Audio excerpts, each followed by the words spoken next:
I just notice, a little more urgency. I think in hearing Sean talk about his team just getting 50-50s, just minor details. I think they're rebounding with energy, and then they're getting more production, especially off their bench and key guys, making shots. They're hitting, they've hit the three pretty well over the last couple games. They had a lot of success last time with Najee, and how are they able to score in the paint? What kind of things do you stress to your guys to limit that? Yeah, I mean, we know that it's going to be a battle in there, and I'm excited that Romello is at full strength, and hopefully that he'll be who he normally is. But it's a collective thing. They have great size around the basket and a lot of talent. What kind of difference does that make now that he is healthy and you can just integrate him more into the lineup? Yeah, I mean, it's he's one of our key players. So anytime he's going well and feeling great, then you feel good about that. What's the status of Jalen? Jalen is again was not a full participant today, but he he did quite a bit non-live, and we're hoping. Again, we got tomorrow, and then we'll know more. But it'll be a game time decision. But if I had to say, I think he'll play. I think he.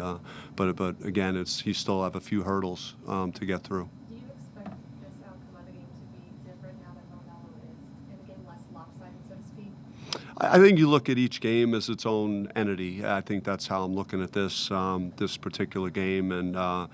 There's been a lot of craziness going on this year across the board in college basketball. So, when you're done with your game, you just have to let it go and think about the next one. So I don't think we're really dwelling on, the first game or what the score was. I don't think that's going to have much of a factor, on Saturday night. Offensively, in that first game, was it something that they were doing that gave you guys trouble shooting the ball, or is it just one of those off nights? Yeah, well, it started with free throws, and then it spread, like a wildfire. I don't mean to use that because that's probably not even the right term to use in this day and age with that going on. But it was, it kind of moved to other areas of our offense from missing the free throw, starting 0 for 6, and we've tried to be a team that's more consistent in that department, and it was encouraging to see us shoot really well from 3 in our last game, and that's not going to mean that that's going to happen on Saturday, but I would sure rather be going into that game coming off a confidence-building offensive performance. Bobby, as your team has searched to be more consistent at times, really across the board, have you changed the coach, or have you learned something about yourself that's different in the way you coach guys that you haven't in years past? I'm staying the course with what we're doing, and I don't think there's a real need to be someone else or to change what we've been doing here the last couple of years. And I do have confidence that I'm seeing guys play well, play better, and more guys playing better. So that's encouraging. It's a good sign. Coach, when you are warming up for a game, you in particular, Herm Edwards, he listens to jazz music. Is there any type of music or something that gets you in the zone ready for a game? It spans decades and of music that has meant something to me for one reason or another, and different emotions. You mix in some more depressing music that might touch an emotion there, some more upbeat stuff, some rap from the 80s and 90s, and then my son has his own little influence to get me in a more current generation. So a little bit of everything. You appreciate that help from your son? Does he help you? Yeah, I mean, he keeps, so I know what's happening with some of the current music, Coach, since the last time you played this team with this upcoming game, it's going to be the series finale for these two teams.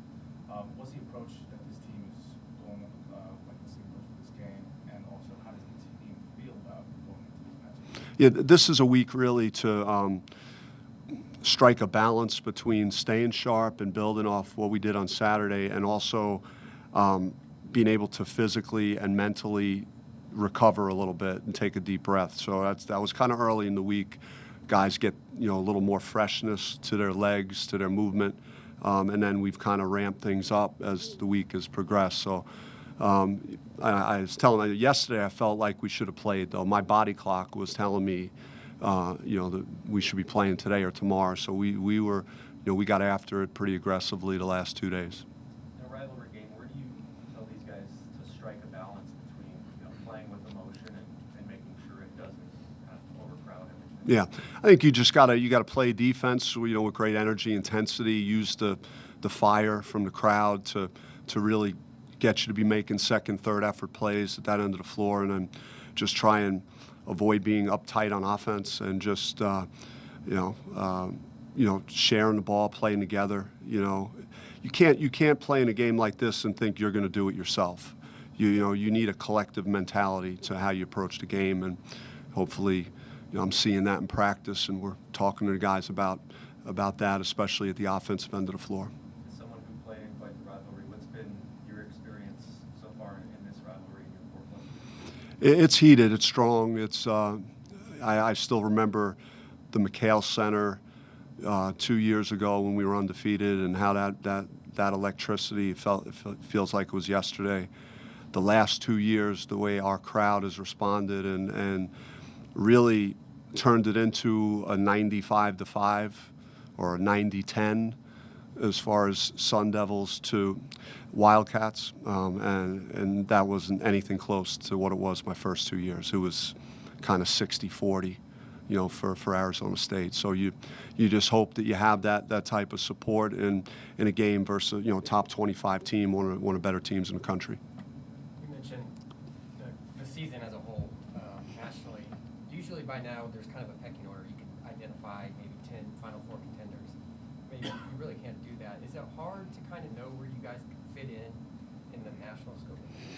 Yeah, I mean, you could kind of say, well, this team lost to this team, and they lost to this team, and they lost to who? So, you have, even at the top tier in college basketball. So, and we played some of the more decorated teams this year and have, been in those games and have had a chance to win. I wish that, we had 2 more wins on our record right now. I think there would be a different vibe or a different feeling, but that's not the case. Our record is what it is now.